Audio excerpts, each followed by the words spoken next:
Hello everyone, I am so happy that you're here and welcome to lesson number 25 of A Course in Miracles.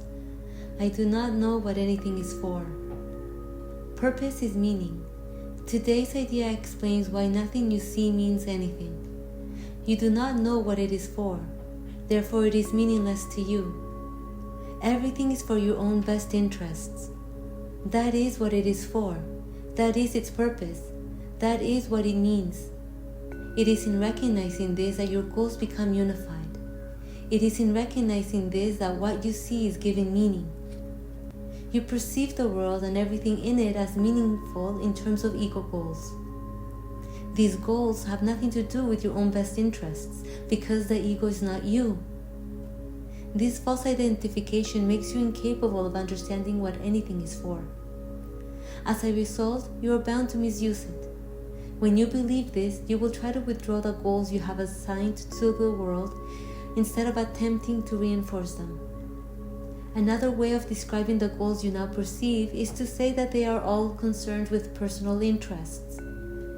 Since you have no personal interests, your goals are really concerned with nothing. In cherishing them, therefore, you have no goals at all, and thus you do not know what anything is for. Before you can make any sense out of the exercises for today, one more thought is necessary. At the most superficial levels, you do not recognize purpose, yet purpose cannot be understood at these levels. For example, you do understand that a telephone is for the purpose of talking to someone who's not physically in your immediate vicinity. What you do not understand is what you want to reach him for. And it is this that makes your contact with him meaningful or not. It is crucial to your learning to be willing to give up the goals you have established for everything. The recognition that they are meaningless rather than good or bad is the only way to accomplish this. The idea for today is a step in this direction. 6 practice periods, each of 2 minutes duration, are required. Each practice period should begin with a slow repetition of the idea for today, followed by looking about you and letting your glance rest on whatever happens to catch your eye, near or far, important or unimportant, human or non-human. With your eyes resting on each subject you so select, say for example, I do not know what this chair is for.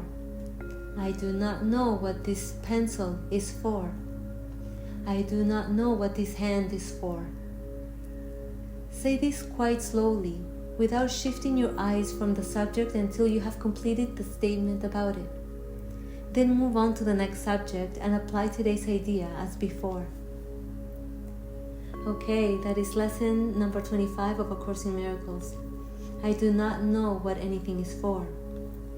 Yeah, and that's because I is not only illusory, but limited in its perception and therefore limited in its awareness to realize that everyone and everything is one eternal spirit.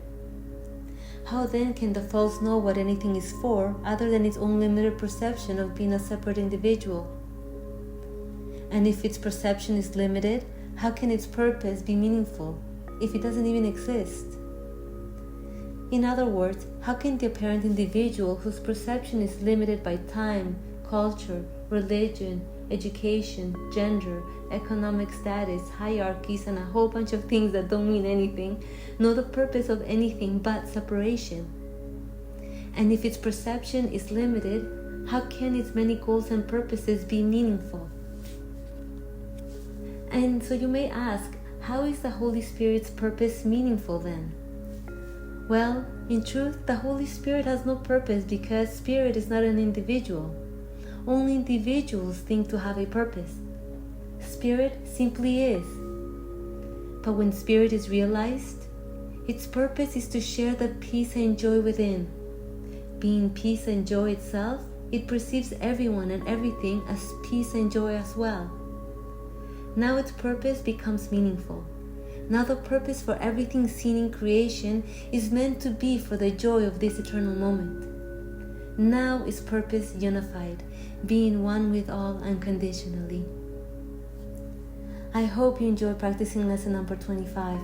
Please let me know if you have any questions in the comments below, and see you tomorrow for lesson number 26. Have a wonderful day. Bye.